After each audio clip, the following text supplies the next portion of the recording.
Richard Moreau venait de l'humilier devant toute l'entreprise. Il s'attendait à la voir s'effondrer, mais il ne se doutait pas que sa réponse serait projetée sur l'écran principal, à la vue du monde entier. « Votre badge, où est-il » La voix de Richard trancha l'air du hall d'entrée. Claire scia, sentant le plastique de sa propre carte d'accès, froid contre ses doigts tremblants. Le badge visiteur de M. Lambert. La réunion du conseil commence dans 10 minutes. Le silence se propagea comme une onde de choc. Des investisseurs en costume valant des milliers d'euros cessèrent de parler. Des cadres se figèrent, leur tasse de café à mi-chemin de leurs lèvres. Tous les regards se tournèrent vers le drame inattendu qui se jouait à l'imposant comptoir de marbre. Claire déglutit difficilement, la gorge nouée.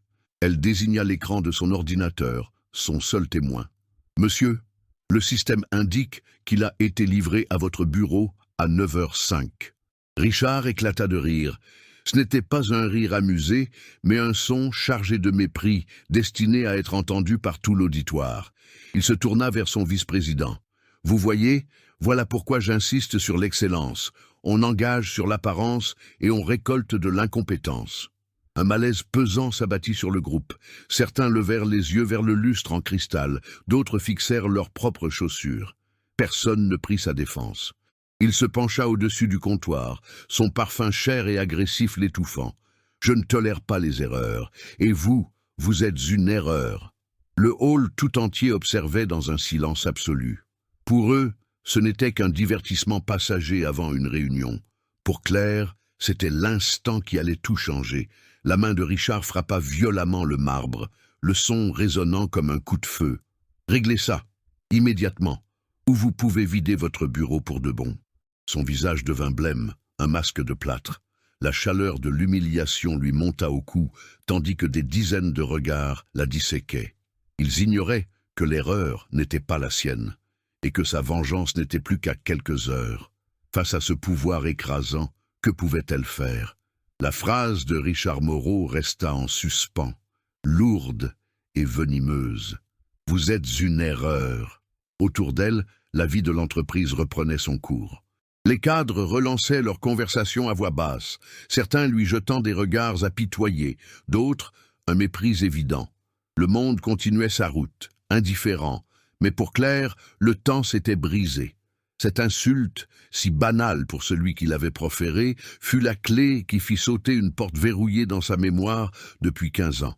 L'odeur de son eau de Cologne hors de prix se mêla à une odeur de poussière et de rêve anéantis dans un petit bureau. Le marbre poli sous ses pieds se mua en parquet rayé et usé du bureau de son père.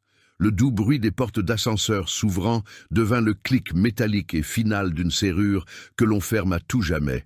Un son de fin du monde. L'intégrité, ma fille, c'est la seule chose que personne ne pourra jamais t'enlever. La voix de son père était chaleureuse, empreinte d'une certitude qui semblait capable de bâtir des immeubles. Il était assis derrière son grand bureau en bois, la lumière du soleil de l'après-midi filtrant par la fenêtre et éclairant les plans d'architecte étalés. Claire, âgée de 15 ans, balançait ses pieds, fascinée par la passion dans son regard. Ils peuvent prendre l'argent, les contrats, mais jamais qui tu es.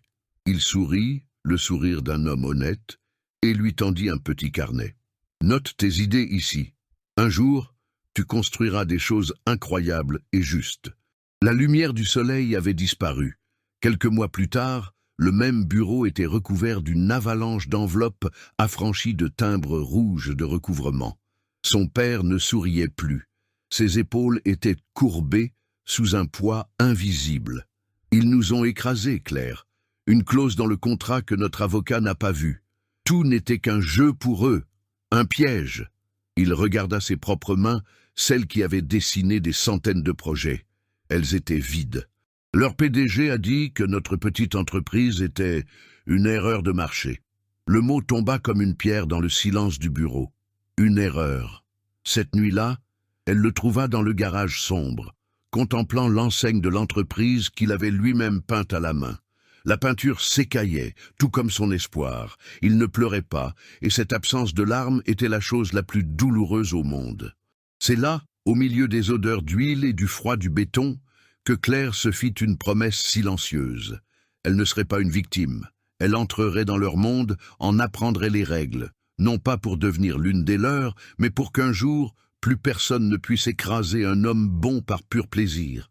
Mademoiselle, la voix sèche du vigile la tira de ses souvenirs. L'odeur de poussière s'évanouit, remplacée par le parfum de Richard.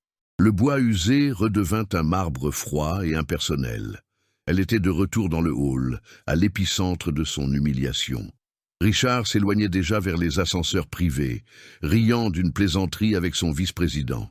Pour lui, l'incident était déjà oublié. Pour elle, la guerre était déclarée. Son œil exercé repéra la mallette en cuir que Richard avait laissée un instant sur le comptoir. Dessus, un détail minuscule, presque invisible, l'étiquette de bagages d'un vol récent pour les îles Caïmans, le même paradis fiscal qui avait englouti l'entreprise de son père. Ce n'était pas une coïncidence, c'était une cible. L'étiquette des îles Caïmans était plus qu'un indice, c'était un écho du passé, un appel à l'action. Mais le soupçon, aussi fort soit-il, n'était pas une arme. Claire avait besoin de preuves, de quelque chose de concret qui pourrait faire voler en éclats la façade de Richard Moreau. Le désir de justice était une braise ardente en elle, et cette nuit-là, elle décida de souffler dessus jusqu'à ce qu'elle devienne un incendie.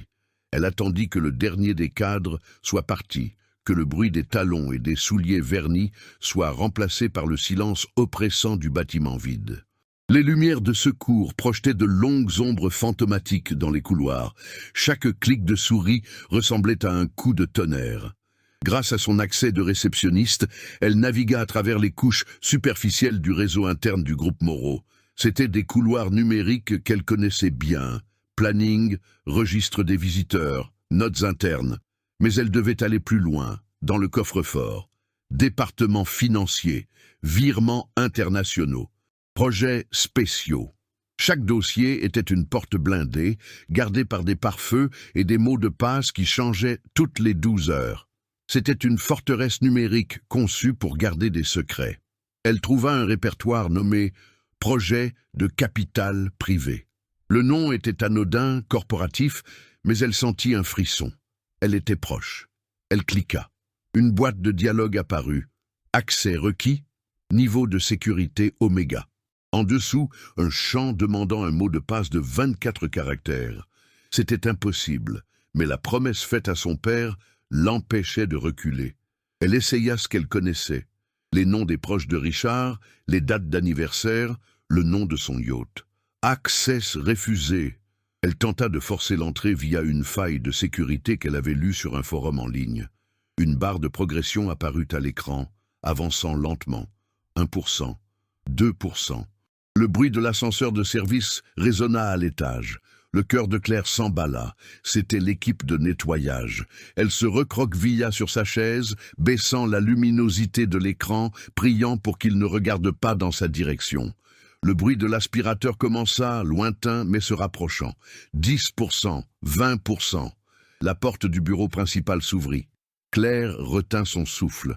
Une femme de ménage poussa son chariot à l'intérieur en fredonnant une douce mélodie. Elle ne regarda pas Claire, concentrée sur son travail. La sueur perlait sur le front de Claire. 40%, 50%. Soudain, tout l'écran devint rouge. Alerte de sécurité. Activité suspecte détectée. Terminal 7 verrouillé. Administrateur notifié. Panique. Elle éteignit l'ordinateur de force, arrachant le câble de la prise. Le silence revint, plus menaçant encore. Elle avait échoué. Pire, elle avait laissé une trace. Elle prit son sac et sortit, adressant à la femme de ménage un bonsoir, qui sortit d'une voix tremblante. Dans la rue, l'air froid de la nuit la saisit. Elle leva les yeux vers la tour de verre et d'acier du groupe Moreau. C'était un monstre, et elle venait à peine de le piquer. Ses mains tremblaient, non de peur, mais d'une rage impuissante. Sa tentative d'intrusion dans le système lui avait appris une leçon. La force brute ne fonctionnerait pas. Elle devait emprunter la voie officielle, même si elle s'en méfiait. Le lendemain, les yeux cernés mais animés d'une détermination nouvelle, elle sollicita un entretien avec M. Bernard, le directeur de la conformité. Son bureau était impeccable, décoré dans des tons de gris et de bois clair. Il l'accueillit avec un sourire paternel, lui offrant un café. « Claire, quelle agréable surprise. Comment puis-je vous aider ?» Il dégageait une aura de confiance et de droiture, exactement ce dont elle avait besoin.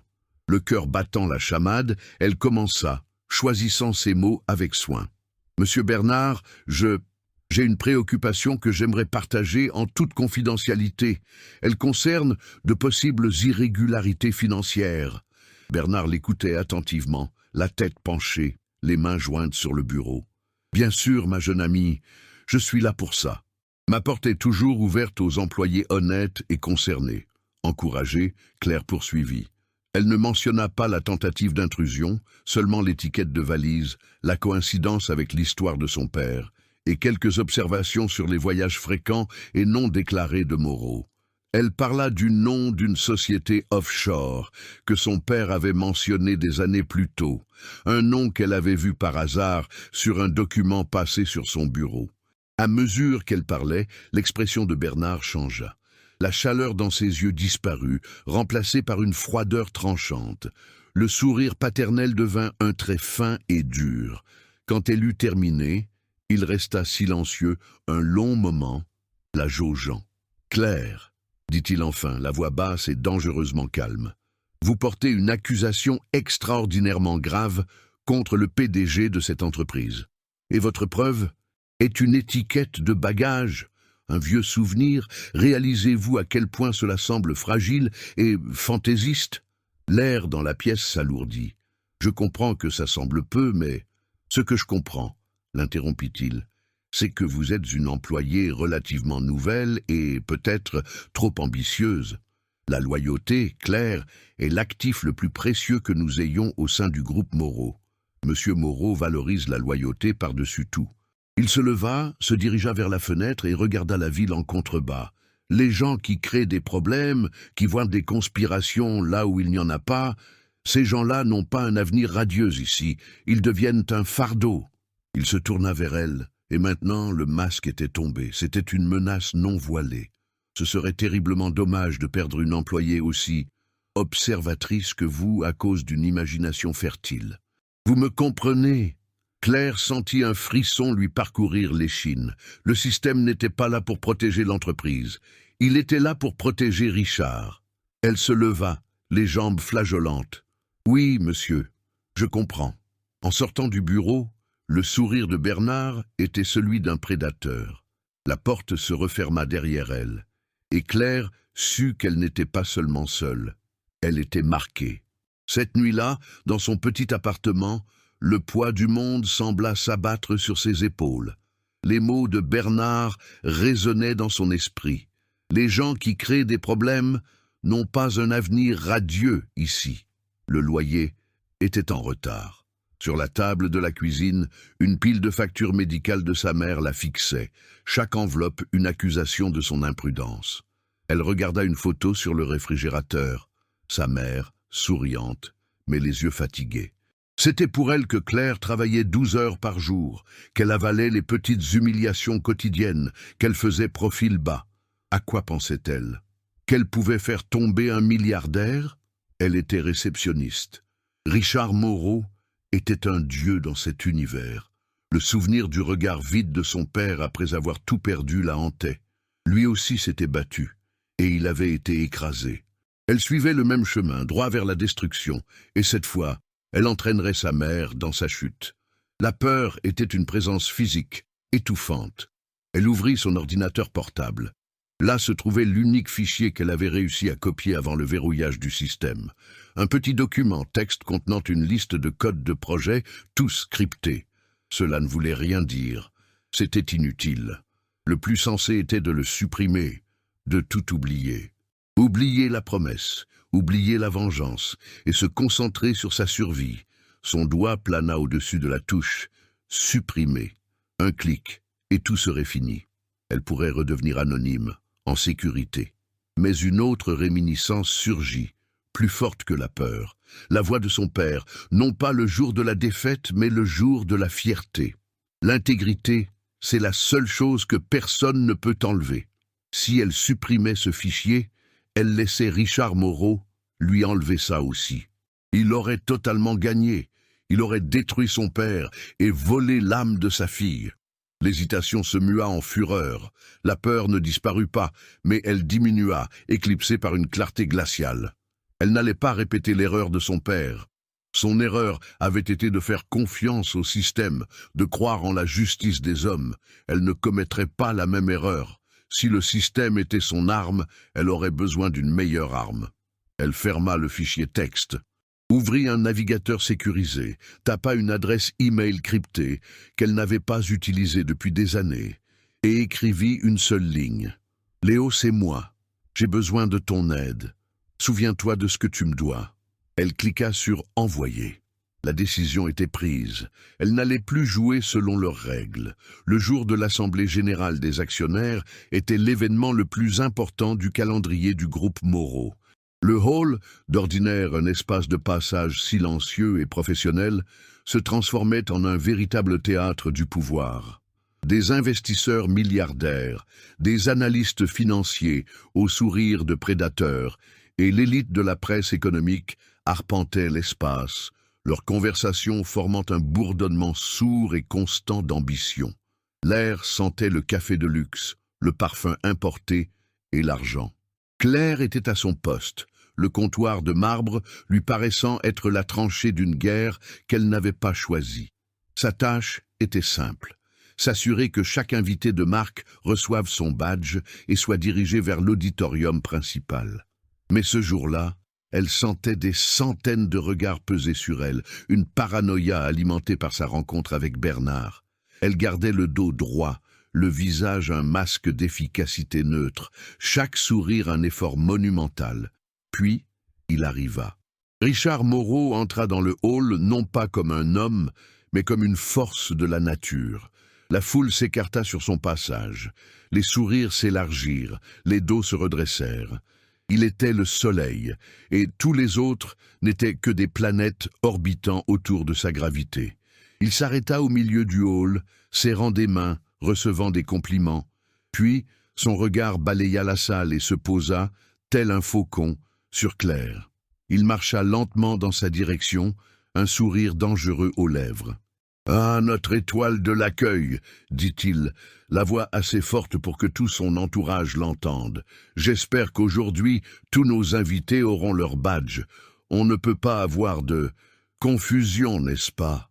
La référence à l'incident précédent était claire, une petite lame qu'on tourne dans une plaie récente. L'auditoire sourit, comprenant la blague privée du patron.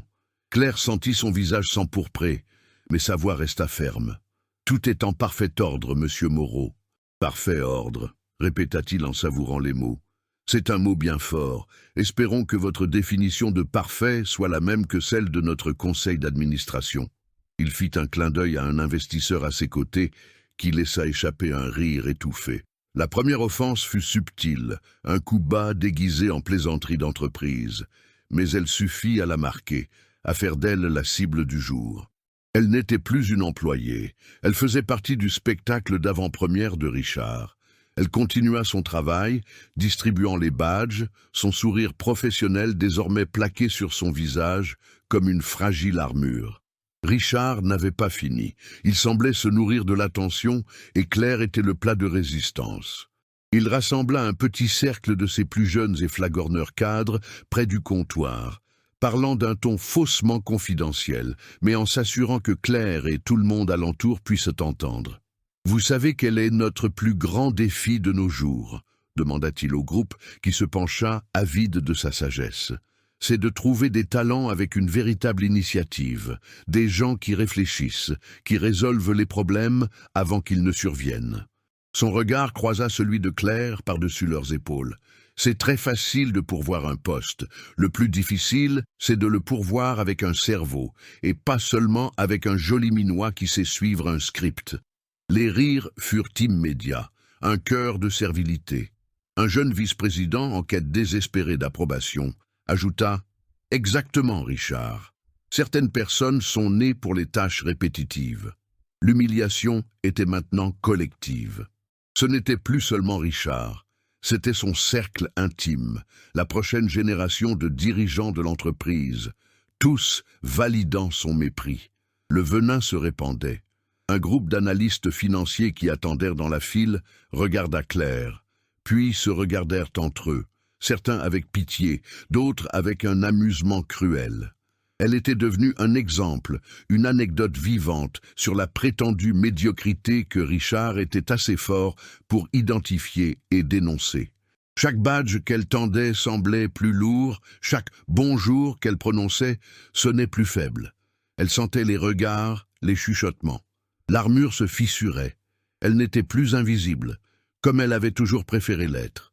Elle était au centre d'un spectacle humiliant, et le public semblait apprécier la performance. Le vaste hall de marbre et de verre ne lui avait jamais paru si petit, ses murs se refermant sur elle. Claire savait qu'elle avait le choix. Endurer en silence et être écrasée ou riposter, même si cela signifiait une annihilation encore plus rapide. Le souvenir de son père, de sa promesse, la poussa. L'occasion se présenta lorsqu'un des investisseurs les plus importants, un homme plus âgé, nommé Monsieur Martin, s'approcha du comptoir avec un problème. « Mon assistante a prévu une réunion privée avec le département technologique pour après la présentation, mais je ne trouve pas la confirmation, » dit-il, le front plissé d'inquiétude. Richard, qui se trouvait à proximité, intervint immédiatement, son sourire prédateur de retour. « Probablement une erreur de notre système, ou peut-être de notre personnel, » dit-il en regardant Claire droit dans les yeux. « Laissez-moi appeler mon assistant pour régler ça pour vous. » Mais Claire fut plus rapide. Elle tapait déjà sur son clavier, le cœur martelant contre ses côtes. « Ce ne sera pas nécessaire, monsieur Moreau, dit-elle, sa voix étonnamment claire et forte. Un silence momentané tomba sur le groupe. « Monsieur Martin, votre réunion est confirmée pour 15 heures dans la salle de conférence 10. La confirmation a été envoyée à l'adresse e-mail secondaire de votre assistante, car la principale retournait une erreur de boîte pleine. J'ai moi-même remarqué l'erreur hier, et j'ai effectué le renvoi. Tout est consigné ici. » Pendant 30 secondes glorieuses, le monde sembla tourner en sa faveur. Monsieur Martin haussa les sourcils, impressionné. « Ah, excellent. Très efficace de votre part, ma jeune amie. Merci. » Richard fut pris au dépourvu. Une lueur de fureur traversa ses yeux avant d'être remplacée par un sourire encore plus large et dangereux. Il posa la main sur l'épaule de Martin. « Vous voyez, quelle initiative, tellement concentrée sur les emails secondaires qu'elle en oublie les tâches primaires, comme distribuer un simple badge. » Il se tourna vers Claire, sa voix dégoulinant d'un faux paternalisme. « Claire, votre travail, c'est l'accueil, ma chère. Pas la gestion de crise informatique. Laissons le travail important aux personnes qualifiées, d'accord ?» La petite Victoire se désintégra.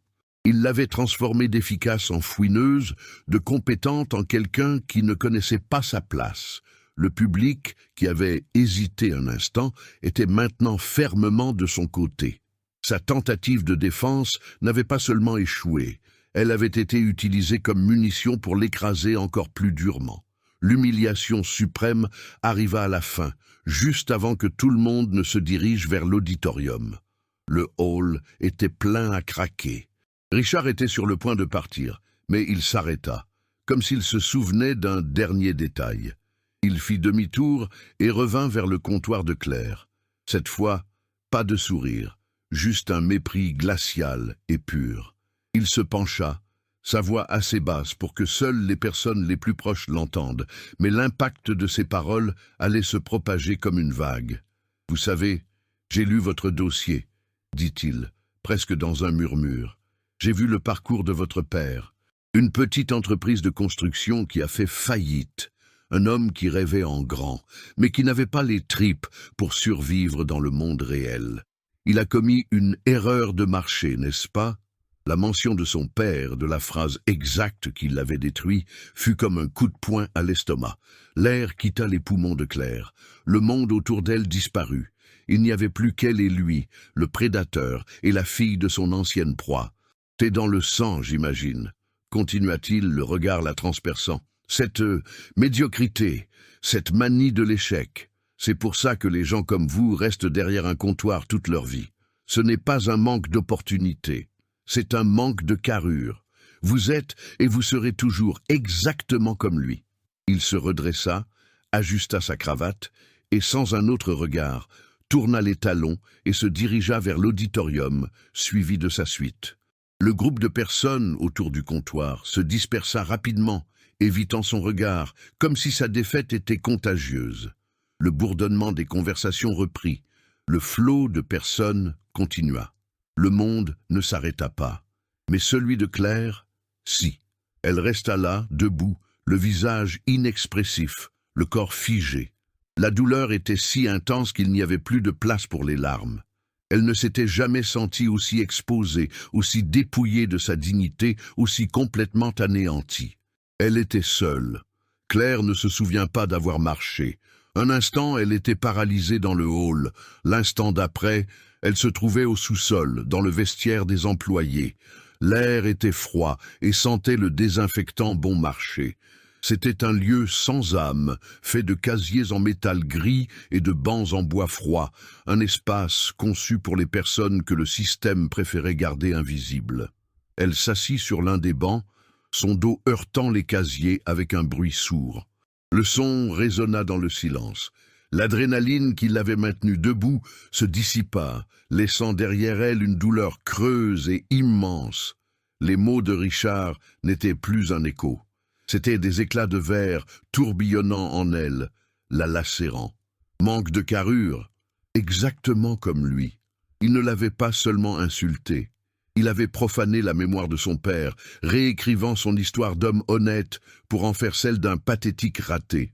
Il avait transformé la plus grande source d'inspiration de Claire en sa plus grande honte. Les larmes qu'elle avait retenues dans le hall coulèrent enfin, silencieuses et chaudes.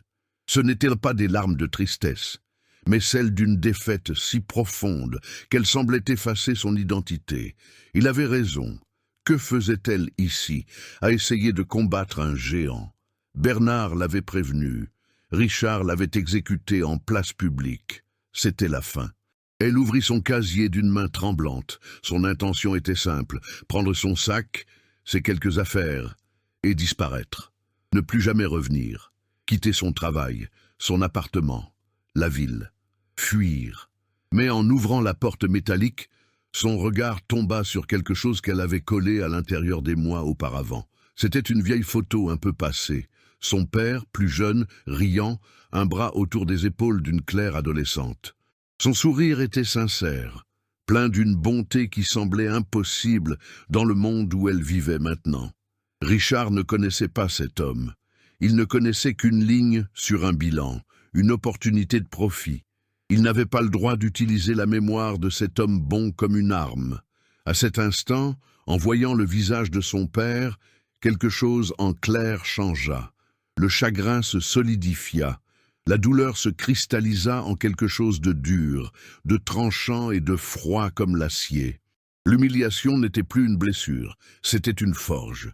Et dans cette forge, sa détermination était en train d'être façonnée en une arme. Les larmes cessèrent. Elle s'essuya le visage du revers de la main. Le désespoir s'envola, remplacé par une clarté terrifiante. Il voulait qu'elle se sente petite. Il voulait qu'elle abandonne. Elle ferait tout le contraire. Elle prit son téléphone, ses mains maintenant fermes. Elle ouvrit l'application de messagerie sécurisée, retrouva le message qu'elle avait écrit la veille et qui était sauvegardé dans les brouillons. « Léo, c'est moi. J'ai besoin de ton aide. Souviens-toi de ce que tu me dois. » Son pouce plana au-dessus du bouton « Envoyer ». C'était un point de non-retour. Elle appuya. La petite animation « Message envoyé » fut le son du premier coup de feu de sa guerre.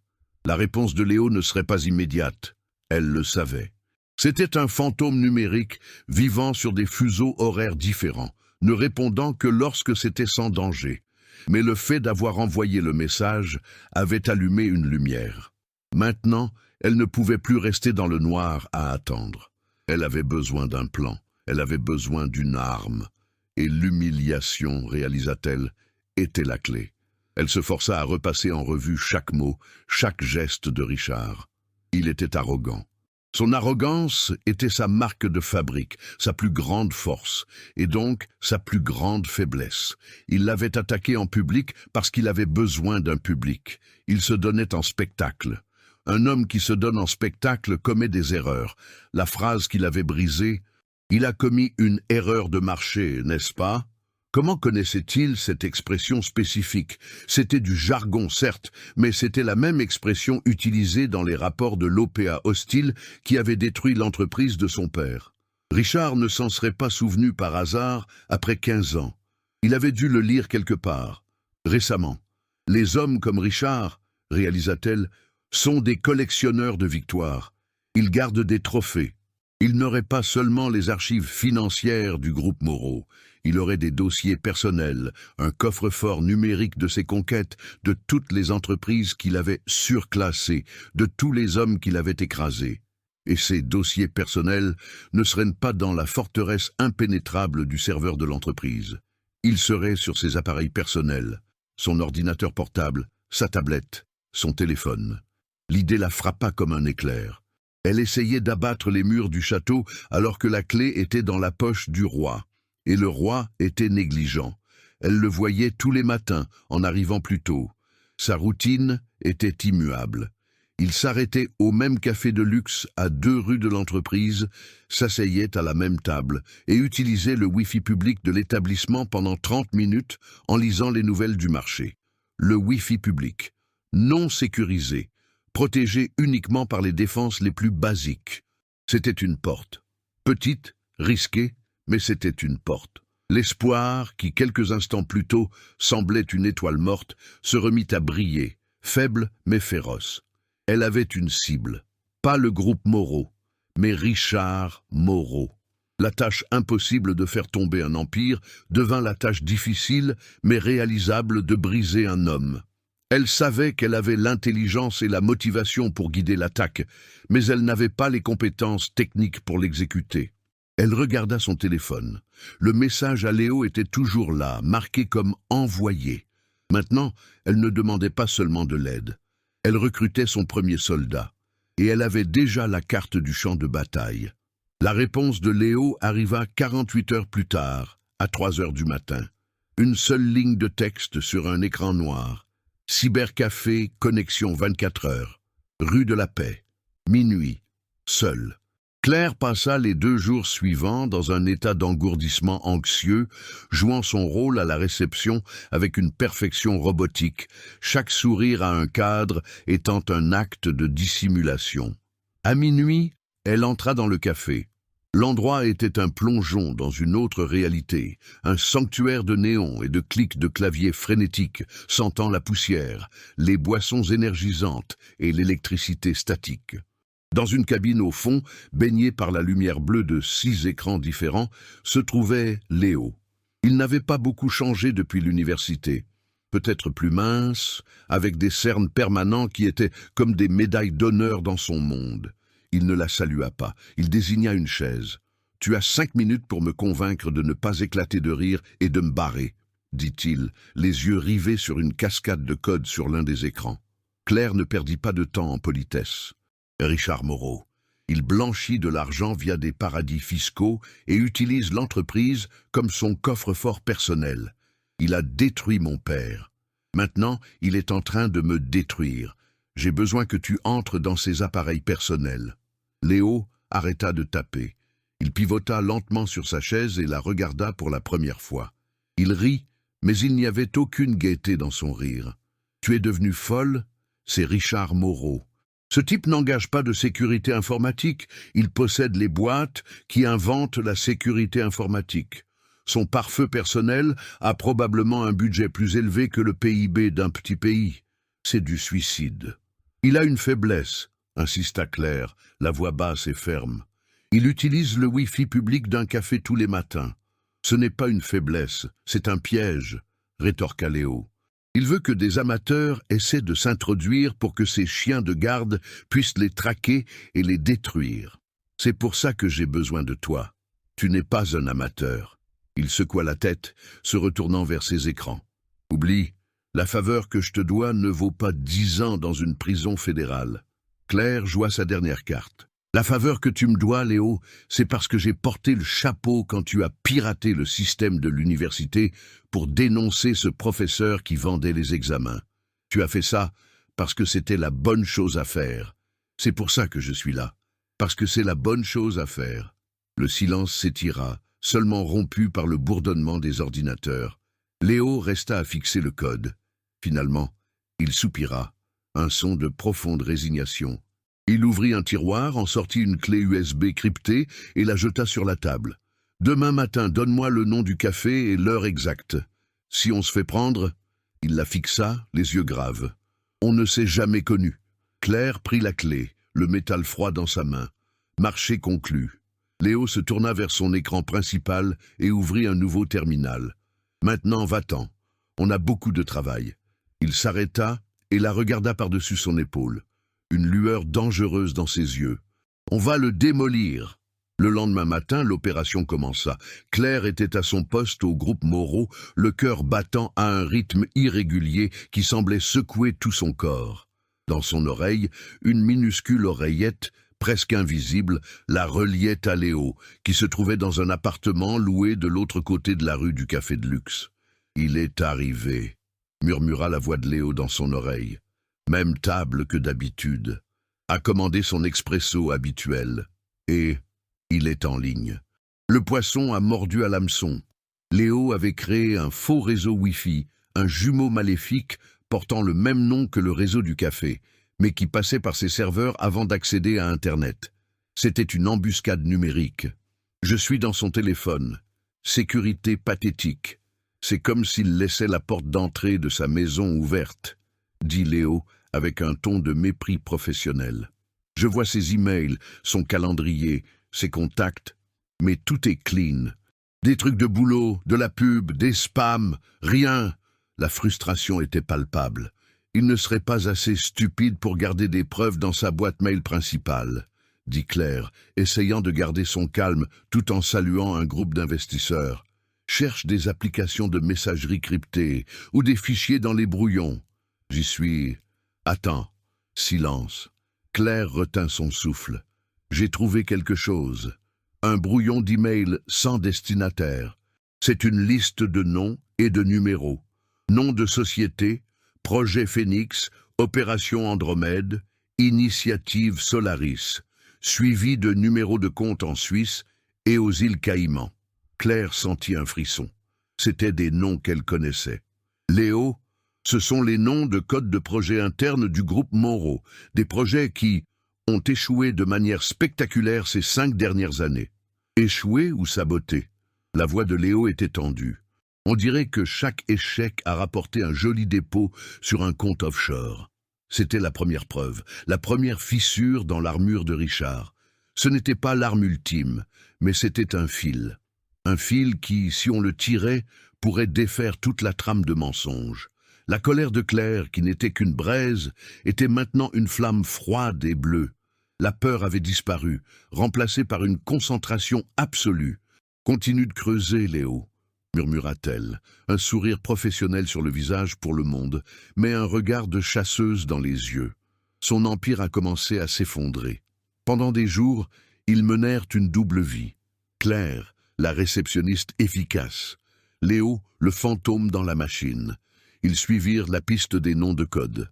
Claire épluchait les archives publiques de l'entreprise, les rapports annuels, les anciens communiqués de presse, reliant les projets échoués à des dates et des personnes. Léo utilisait ces informations pour fouiller dans les données de Richard. La frustration montait. Ils avaient de la fumée, les transferts d'argent, mais pas le feu, la preuve de l'intention de Richard. Il est prudent. Les fichiers les plus lourds, les contrats, il doit les garder en stockage à froid, hors ligne, dit Léo un soir, la fatigue dans la voix. Non, il est arrogant, le corrigea Claire. Il ne se cache pas, il s'exhibe, il se cache juste à la vue de tous. Sa phrase alluma une idée. Léo, arrête de chercher finance ou contrat. Cherche quelque chose de personnel, des dossiers de photos, de vidéos. C'est un narcissique. Il garderait ses victoires. Léo resta silencieux un instant.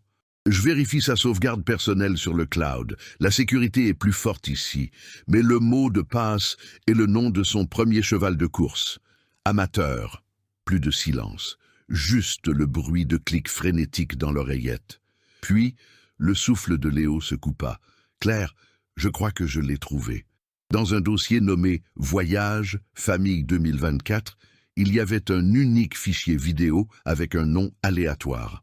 Je le télécharge. C'est lourd. La barre de téléchargement progressait péniblement sur l'écran. Pour Claire, cela sembla une éternité. Finalement, le fichier s'ouvrit. Ce n'était pas une vidéo de vacances. C'était l'enregistrement d'un appel vidéo. La qualité était parfaite. Richard Moreau était dans son bureau, un verre de whisky à la main, souriant à la caméra.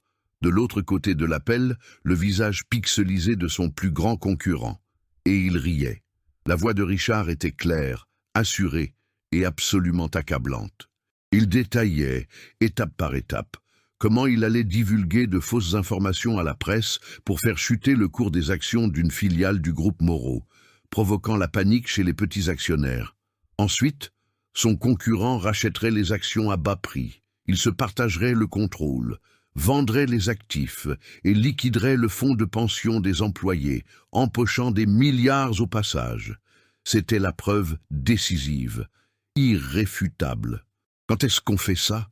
demanda le concurrent. Richard prit une gorgée de son whisky. « Lors de la prochaine annonce des résultats trimestriels, on va leur faire une petite surprise. » Claire et Léo se regardèrent à travers leurs caméras respectives. Ils avaient l'arme, et maintenant, ils avaient le lieu et l'heure. L'annonce des résultats trimestriels aurait lieu dans une semaine. Elle serait retransmise en direct sur Internet dans le monde entier. C'était la scène parfaite. Le plan était simple. Au moment où la présentation de Richard devait commencer, leur vidéo prendrait le contrôle de l'écran. L'exécution, cependant, était presque impossible.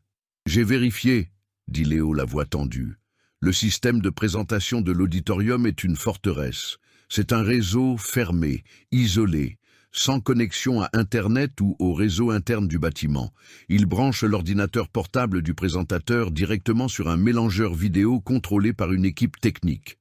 Il n'y a aucun moyen de s'introduire à distance. » L'espoir qui avait grandi en eux se fana instantanément. Ils avaient la bombe nucléaire, mais aucun moyen de la livrer à la cible. Ils doivent bien avoir une connexion de secours? Un réseau sans fil? Demanda Claire, désespérée. Négatif. Pour un événement comme celui-ci, tout est câblé. Sécurité maximale. Le seul moyen d'y mettre notre vidéo est d'entrer dans la régie et de brancher une clé USB à la main. Ce qui est impossible. Pendant une journée entière, ils se heurtèrent à ce mur. La frustration était insupportable, à voir la victoire si proche pour être bloquée par un câble débranché. Claire sentit le désespoir revenir. Mais alors, en regardant le plan de l'auditorium qu'elle avait réussi à télécharger, une idée dangereuse commença à germer, une idée basée sur sa connaissance intime du bâtiment, des routines, des gens. « Léo, » dit-elle, le cœur s'accélérant, « tu penses en hacker, pense en magicien. » « Non, mais qu'est-ce que tu veux dire ? On ne peut pas changer ce qu'il y a sur leur ordinateur, mais si on pouvait changer le signal après sa sortie de l'ordinateur. » Elle pointa un endroit sur le schéma. Le câble HDMI qui va du mélangeur vidéo au projecteur principal. C'est un long câble, il passe dans une gaine au plafond, et cette gaine traverse un local technique à l'étage supérieur. Léo comprit immédiatement.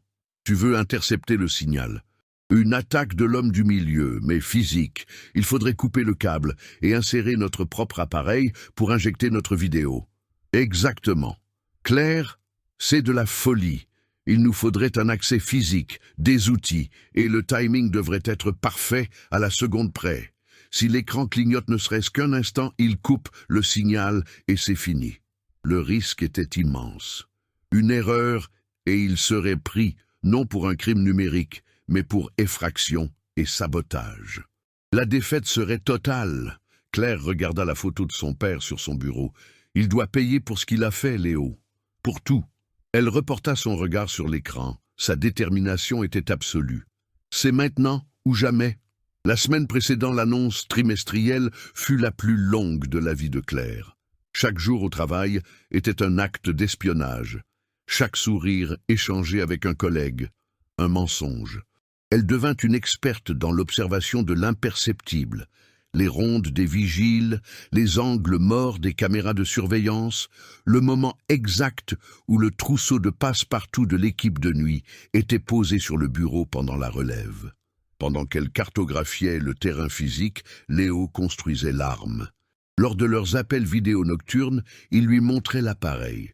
Une petite boîte noire, pas plus grande qu'un jeu de cartes, avec un enchevêtrement de fils et un microprocesseur au centre. « Je l'appelle l'intercepteur », expliqua-t-il, avec l'excitation d'un inventeur dans la voix. Il fonctionne comme un tour de magie. Il capture le signal vidéo provenant de l'ordinateur, le stocke dans un tampon d'une milliseconde et le retransmet sans aucune perte de qualité. Le projecteur ne verra jamais la différence, mais quand on donnera l'ordre, il ignorera le signal entrant et diffusera notre fichier vidéo qui est stocké sur cette puce mémoire. Pour l'équipe technique, on aura l'impression que la panne vient de l'ordinateur de Moreau. La théorie était élégante, la pratique était un cauchemar logistique. La veille de l'événement, le plan fut mis à exécution. Muni d'un badge « Maintenance informatique » que Léo avait parfaitement contrefait, Claire le guida dans les entrailles du bâtiment. Chaque pas était calculé. Ils utilisèrent le monte-charge, montèrent par un escalier de secours rarement utilisé et traversèrent un couloir d'archives poussiéreux, tout cela pour éviter le chemin principal de la sécurité. Le cœur de Claire battait à tout rompre. Un vigile faisant une ronde inattendue, un employé travaillant tard, et tout serait fini. Finalement, ils arrivèrent à la porte du local technique 3B, celui situé juste au-dessus de l'auditorium principal. La serrure était électronique. Claire sortit une carte de son sac, le passe-partout, qu'elle avait échangé avec celui d'un vigile distrait. Un tour de passe-passe qui avait duré moins de 3 secondes. Elle retint son souffle et passa la carte. Le voyant devint vert. Le clic de la serrure qui s'ouvrait fut le son le plus fort qu'elle ait jamais entendu. À l'intérieur, l'espace était exigu, chaud et rempli du bourdonnement des équipements. Au-dessus de leur tête, une grille métallique contenait une jungle de câbles. Léo, à l'aide d'un schéma que Claire avait photographié, identifia la cible. Un gros câble HDMI noir. Avec la précision d'un chirurgien, il coupa le câble, dénuda les fils et connecta l'intercepteur. Ils testèrent. Sur l'ordinateur de Léo, l'image d'un journal télévisé qu'il utilisait comme signal de test apparut, passa par l'appareil et continua, parfaite.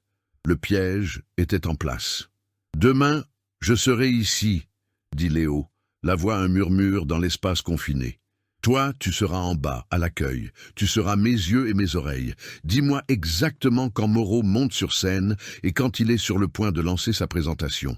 Le timing doit être parfait. » Ils quittèrent la pièce, fermant la porte à clé, et refirent le chemin en sens inverse en silence. Le plus dur était fait. Maintenant, il ne leur restait plus qu'à attendre.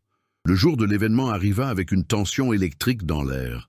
Claire était à son poste, la minuscule oreillette cachée par ses cheveux, son cœur battant un rythme constant d'anxiété.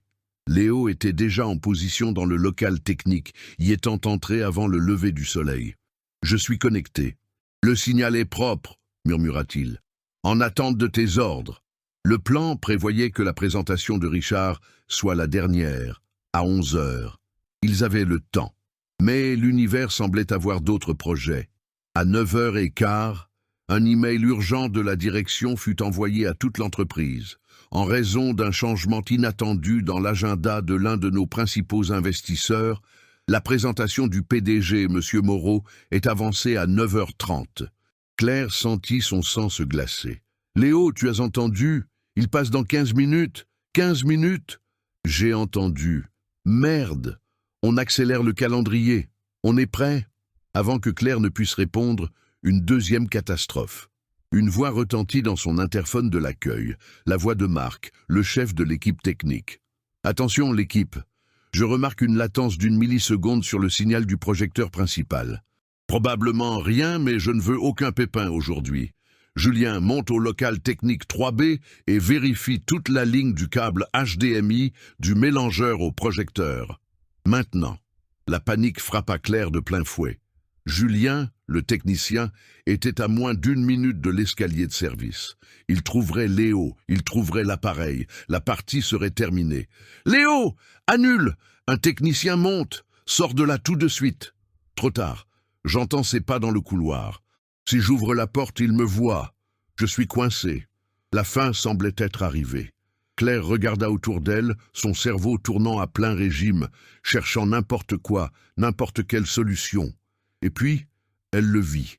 L'un des écrans du hall, qui affichait le logo de l'entreprise, clignota et afficha un écran bleu d'erreur pendant 1 seconde avant de redémarrer. C'était un vieux bug qui arrivait de temps en temps. C'était sa seule chance. Elle attrapa la radio. « Marc, ici Claire de l'accueil. Urgent. Je suis occupé, Claire. L'écran principal du hall, celui qui fait face à l'entrée des investisseurs, est complètement éteint. Écran bleu. On a des dizaines de journalistes juste devant. C'est un désastre pour notre image. Quoi? Impossible. Il fonctionnait il y a 1 minute. Eh bien, plus maintenant. Il est mort. Et Monsieur Martin vient d'arriver et regarde fixement l'écran bleu. Le mensonge sortit avec une conviction qu'elle ne se connaissait pas.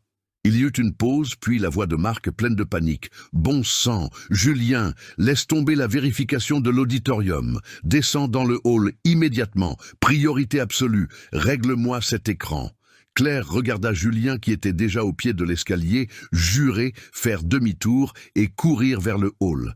Elle se pencha vers son micro, le soulagement faisant trembler ses mains. « Léo, tu es tranquille.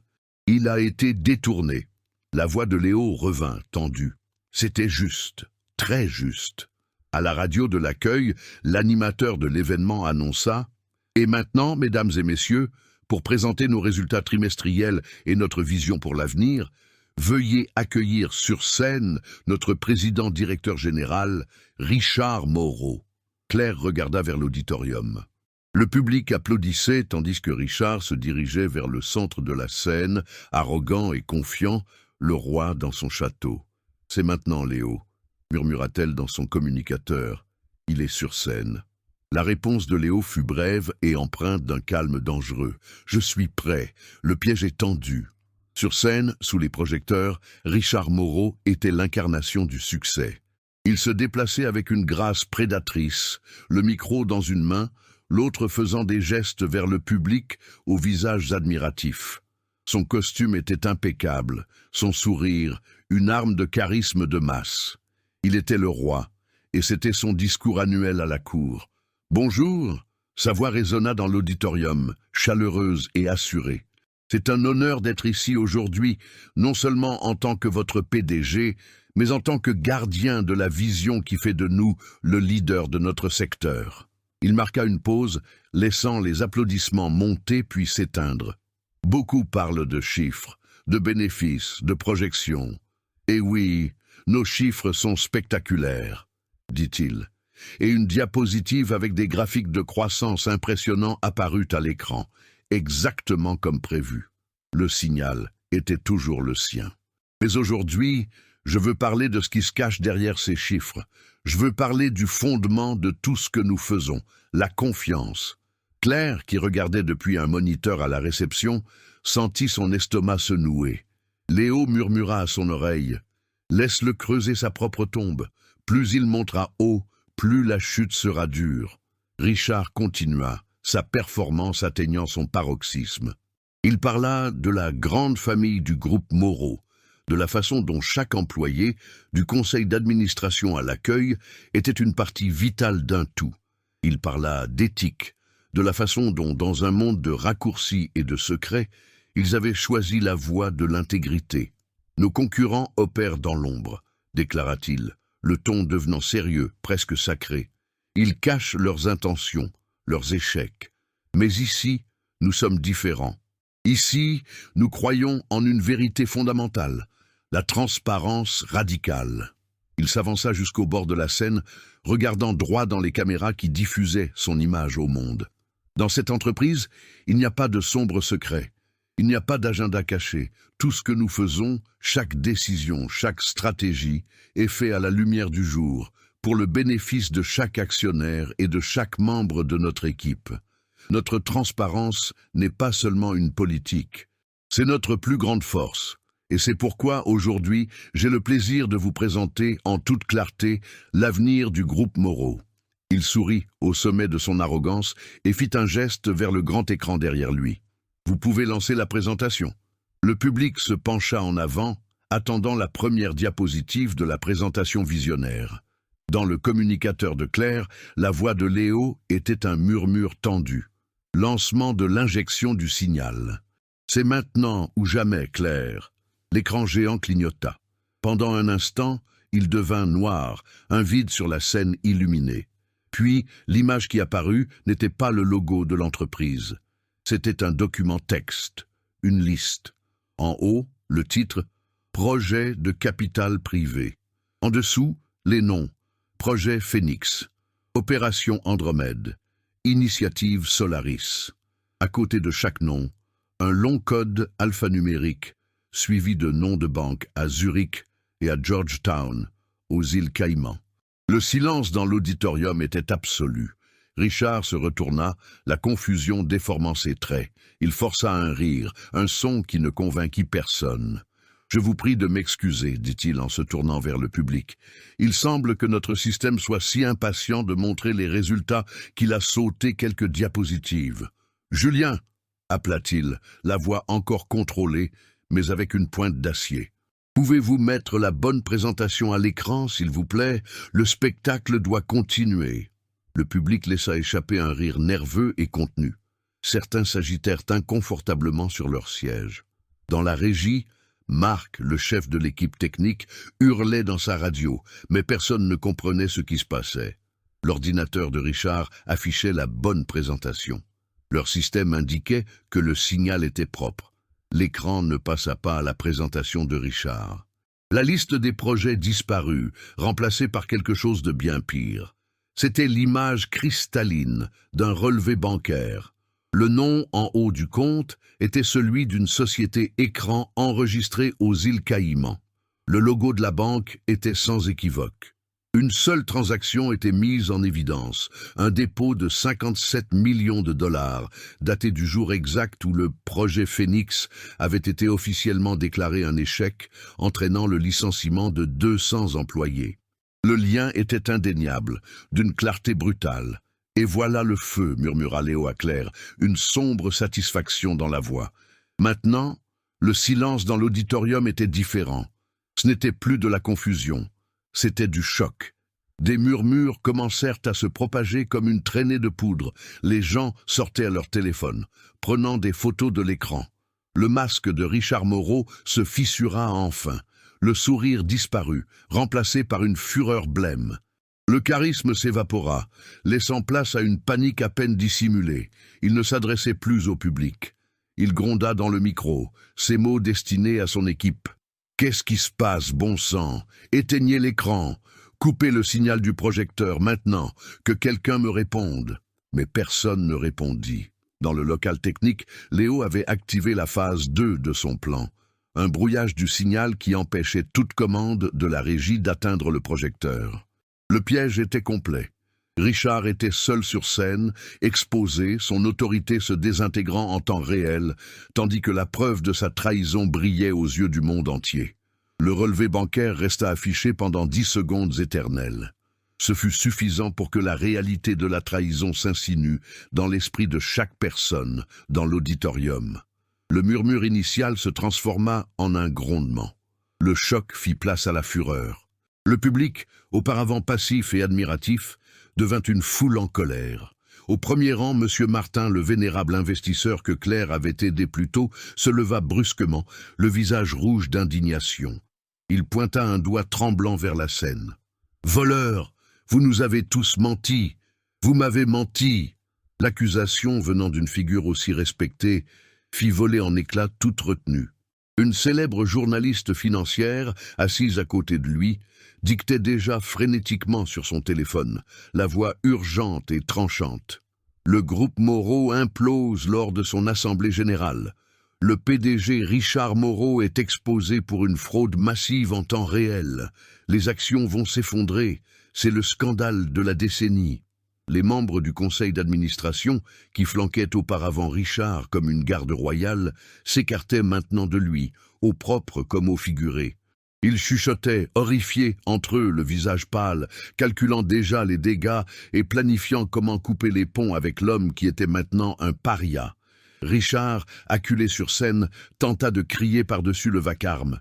C'est un montage, une attaque, une cyberattaque de nos concurrents pour détruire notre réputation. Mais sa voix, autrefois si puissante, était maintenant faible et désespérée. Personne ne le croyait. La preuve à l'écran était trop spécifique, trop personnelle. Il avait perdu la salle, il avait perdu le contrôle, il avait tout perdu. Claire regardait la scène se dérouler sur le moniteur, le cœur battant, un mélange de terreur et de triomphe. « Il est fini, Léo », murmura-t-elle. « Pas encore », répondit la voix de Léo dans son oreille, froide comme la glace. « Il manque le coup de grâce. » Et l'image du relevé bancaire disparut. L'écran devint noir une seconde. La foule retint son souffle, attendant l'acte suivant. L'écran se ralluma, non pas avec un document, mais avec un visage. Le visage souriant et confiant de Richard Moreau, dans son bureau, enregistré en vidéo. « Lance le son, Léo ». La voix de Richard, provenant des haut-parleurs de l'auditorium, résonna dans le silence soudain. « Le plan est simple, » dit le Richard de la vidéo. « On va liquider le fonds de pension. » La confession de Richard, de sa propre voix arrogante, emplit chaque recoin de l'auditorium. L'enregistrement était l'arme ultime. Une exécution publique sans échappatoire. Le public regardait, hypnotisé, l'homme sur scène être détruit par l'homme à l'écran. Chaque mot était une pelletée de terre sur sa tombe professionnelle. Il détailla la conspiration, se moqua de la stupidité des employés qui perdraient les économies de toute une vie et porta un toast au crime avec son concurrent. Quand la vidéo se termina, laissant son image souriante figée à l'écran, un silence de mort tomba sur l'auditorium. C'était le silence qui précède une condamnation à mort. Richard resta paralysé un instant, le visage un masque d'incrédulité et d'horreur. Puis, son instinct de survie, primitif et désespéré, prit le dessus. « C'est un faux, c'est un deepfake » hurla-t-il, la voix rauque de panique. « Ils ont utilisé mon image, ma voix !» Il se tourna, les yeux hagards, cherchant une issue, et courut vers le côté de la scène, tentant d'échapper à la lumière, à l'humiliation, à la justice. Mais il n'y avait nulle part où aller. 2 agents de sécurité de l'événement, l'air impassible, montaient déjà les marches, lui barrant la route. Au même moment, M. Martin, parlant au nom des investisseurs et de ce qu'il restait du conseil, s'empara d'un micro sur la table de la presse. Sa voix tremblait, mais elle était ferme. Au nom du conseil d'administration et de tous les actionnaires trahis ici aujourd'hui, Richard Moreau est démis de toutes ses fonctions au sein du groupe Moreau, avec effet immédiat. Les autorités ont déjà été prévenues. Le mot « autorité » fut le coup final. Toute combativité quitta Richard. Ses épaules s'affaissèrent. Le roi était nu, son château en ruine. Les agents de sécurité le rejoignirent et sans violence mais avec une fermeté inébranlable, le prirent chacun par un bras. Ils l'escortèrent hors de la scène, le faisant passer devant l'image figée de lui-même à l'écran, un fantôme de son pouvoir passé. La foule n'applaudit pas. Ils regardèrent simplement dans un silence stupéfait le bruit des pas de Richard sur la scène, étant les seules notes funèbres de son empire. À la réception, Claire regarda le moniteur jusqu'à ce que l'image de Richard disparaisse des coulisses. Elle ne sourit pas. Elle ne ressentit aucune vague de joie. Elle expira simplement, un long et profond soupir qui semblait porter le poids des 15 dernières années. Le nœud dans son estomac, le poids sur ses épaules, la douleur qu'elle portait depuis la faillite de son père, tout se dissolvait. Ce n'était pas du bonheur, c'était du soulagement. C'était la fin. « C'est fini, Léo » murmura-t-elle. Sa réponse fut douce. « Oui, c'est fini. Tu as réussi, Claire. » L'écran géant de l'auditorium devint enfin noir. La bataille était terminée. Alors que le chaos éclatait dans l'auditorium, Claire se leva de sa chaise à la réception. Elle ne courut pas. Elle marcha avec un calme qu'elle n'avait pas connu depuis des années, croisant des employés qui sortaient de leur bureau. Le visage un mélange de choc et d'excitation. Personne ne la regarda. L'humble réceptionniste était redevenue invisible, et elle ne s'en était jamais sentie aussi reconnaissante. Elle ignora les ascenseurs et descendit les escaliers, chaque marche un acte délibéré pour s'éloigner de l'épicentre de l'explosion qu'elle avait provoquée. En arrivant dans le hall, la scène était un pandémonium. La presse, qui attendait auparavant à l'extérieur, envahissait maintenant l'espace, leurs caméras et leurs micros créant une forêt technologique. Les agents de sécurité tentaient, sans succès, de former une barrière. Au milieu de tout cela, Claire passa, un fantôme traversant le champ de bataille après la fin de la guerre. Elle poussa les grandes portes vitrées et sortit dans la rue. L'air de la ville, habituellement lourd et pollué, lui parut propre et frais. Le son des sirènes qui approchaient n'était pas menaçant, c'était la bande-son des conséquences. Elle s'arrêta sur le trottoir, observant la façade du bâtiment qui avait été sa prison et son champ de bataille.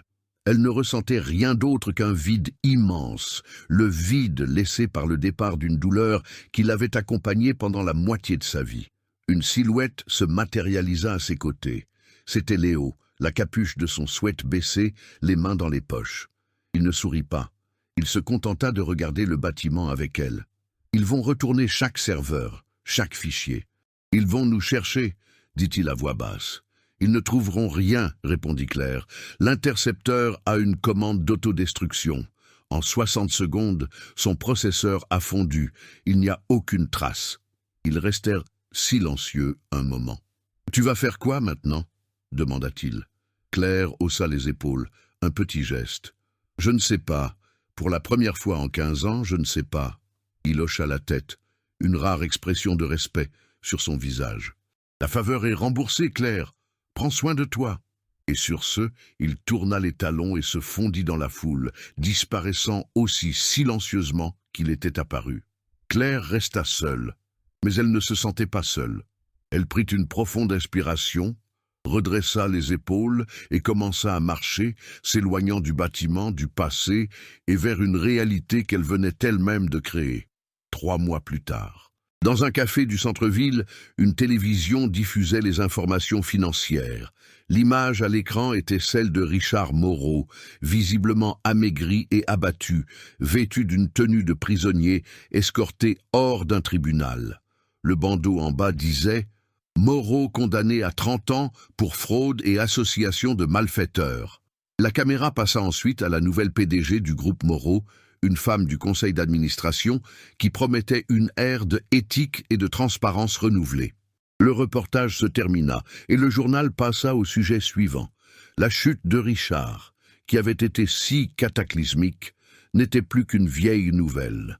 Loin de là, dans un bureau au 15e étage de ce qui fut autrefois la tour de Richard, Claire était en réunion. L'espace était différent. Là où il y avait autrefois de l'acajou sombre et du cuir, il y avait maintenant du verre, de l'acier brossé et des murs blancs. Les fenêtres n'avaient pas de stores. C'était un espace conçu pour la lumière, pas pour les ombres. Elle n'était pas assise au bout d'une table imposante, mais à une table ronde, au même niveau que tout le monde. Sur sa porte, une simple plaque indiquait « Claire Dubois, directrice du comité d'éthique et de surveillance ». Elle n'était pas la PDG. Elle avait refusé l'offre. Son pouvoir ne venait pas d'un titre, mais d'une fonction qu'elle avait elle-même créée, être la gardienne de l'intégrité que son père lui avait enseignée. À ce moment-là, elle écoutait attentivement un jeune analyste du département logistique qui présentait des données sur un fournisseur soupçonné de surfacturation. Elle ne l'interrompait pas. Elle posait des questions précises, analysait les documents sur l'écran devant elle et encourageait les autres membres du comité à donner leur avis. Il n'y avait pas de peur dans cette salle, seulement une concentration intense et collaborative sur la recherche de la vérité. Son style de leadership n'était pas basé sur le pouvoir, mais sur les faits. C'était l'antithèse complète de Richard. Elle ne construisait pas un empire. Elle cultivait un jardin, arrachant les mauvaises herbes une par une. La réunion se termina. Claire examinait le procès-verbal quand on frappa doucement à sa porte vitrée. Un jeune employé du marketing nommé Mathieu se tenait là, le visage blême de terreur. « Madame Dubois, je peux vous parler un instant ?»« Bien sûr, Mathieu. Entrez. Fermez la porte. » Il entra et s'assit, tordant nerveusement ses mains sur ses genoux. Il semblait avoir le même âge que Claire, quand elle avait commencé à travailler ici. « Madame, j'ai fait une erreur, une grave erreur. » Il prit une profonde inspiration, la voix tremblante. « Dans la campagne de marketing numérique d'hier, j'ai entré le budget quotidien avec une virgule au mauvais endroit. Au lieu de 1 000 €, la campagne en a dépensé 100 000 en 3 heures avant qu'on ne s'en rende compte. L'argent, il est parti. » Le silence dans la pièce était lourd. C'était une erreur colossale. Une erreur qui, sous le régime de Richard, aurait signifié une humiliation publique et un licenciement immédiat. Mathieu fixait le sol, s'attendant clairement au coup de grâce. Claire l'observa un long moment. Elle se souvint du sentiment de panique, de la honte, de la peur de voir son gagne-pain lui être arraché pour une erreur. Elle se revit assise sur cette chaise. Mais elle n'était pas Richard. Elle se pencha en avant, sa voix calme et ferme, sans une once de colère. « Je vois.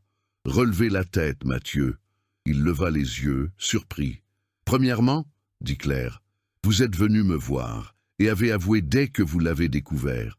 Ce n'est pas une erreur, cela s'appelle l'intégrité. Et dans cette entreprise, à partir de maintenant, cela a plus de valeur que n'importe quel budget marketing. » Elle prit une tablette. « Deuxièmement, nous allons analyser ce qui s'est passé. Je veux voir toutes les données. Je veux savoir sur quel site l'argent a été dépensé, quel a été le retour, même accidentel. Chaque erreur contient une leçon.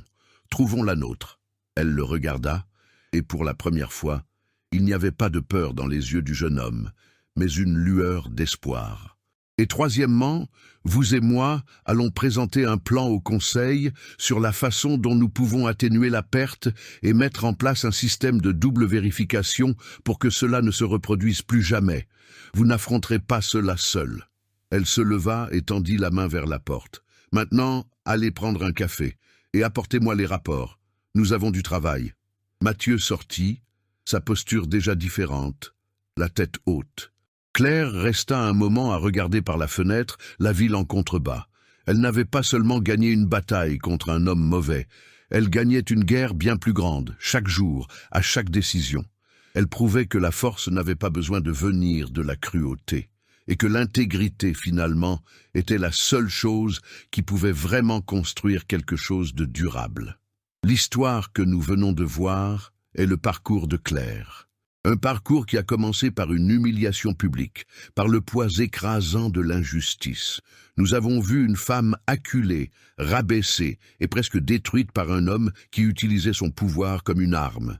Il a essayé d'effacer sa dignité, de transformer son histoire en celle d'un échec, tout comme il l'avait fait avec son père. Mais il a commis une erreur. Il a sous-estimé la force qui naît de la douleur et le courage qui s'épanouit de la promesse faite à ceux qu'on aime. Nous avons vu le retournement de situation, non pas comme un acte de magie, mais comme le résultat d'une intelligence vive, d'une détermination inébranlable et du courage de tout risquer pour ce qui est juste. La chute de Richard Moreau n'a pas été seulement la chute d'un tyran. Elle a été la preuve que même l'empire le plus puissant peut être renversé par la vérité. Et l'ascension de Claire n'a pas été seulement une vengeance. Elle a été la construction de quelque chose de nouveau, un rappel que la vraie force ne réside pas dans l'humiliation des autres, mais dans le fait de leur donner du pouvoir. Ce n'est pas seulement l'histoire de Claire. D'une certaine manière, c'est l'histoire de nous tous. Combien d'entre nous ne se sont jamais sentis petits face à un système injuste? Combien d'entre nous n'ont jamais été la cible de mots cruels, d'abus de pouvoir au travail, dans leur vie? Combien de fois ne nous a-t-on pas dit, directement ou indirectement, que nous n'étions pas assez bons, que nous devions rester à notre place? L'histoire de Claire nous rappelle une vérité puissante. L'intégrité est la seule chose que personne ne peut nous enlever. Elle nous montre que la graine du plus grand des changements est souvent une décision silencieuse, un « ça suffit » murmuré dans le moment le plus sombre. C'est la décision de ne pas devenir ce qui nous a blessés, de se battre non seulement contre l'obscurité, mais pour allumer une lumière. Chacun de nous porte en lui le potentiel de ce même courage, de cette même résilience. Et c'est pourquoi nous voulons vous poser une question, à vous qui nous avez regardés jusqu'ici. Après avoir vu tout ce que Claire a affronté et accompli, croyez-vous que le courage d'une seule personne peut vraiment faire la différence? Croyez-vous que, peu importe à quel point le chemin semble sombre, la justice finit toujours par trouver un moyen de prévaloir? Si vous y croyez, si l'histoire de Claire a touché votre cœur et vous a donné une dose d'espoir, laissez votre vote de confiance. Commentez ci-dessous avec un seul mot, oui. Chaque oui est un vote de soutien au courage, un vote pour l'intégrité. Et si vous y croyez, cliquez aussi sur le bouton « J'aime » pour que ce message d'espoir atteigne encore plus de personnes qui ont besoin de l'entendre. Si cette histoire vous a inspiré, partagez cette vidéo avec un ami, un membre de votre famille ou toute personne qui mène sa propre bataille et a besoin de se souvenir de sa force. Et bien sûr, si vous aimez les récits puissants de revanche, où les opprimés se relèvent et où la justice est rendue, abonnez-vous à notre chaîne et activez les notifications. Nous avons beaucoup d'autres histoires, comme celle de Claire, à partager avec vous. Merci de nous avoir suivis, et n'oubliez jamais, votre histoire compte aussi.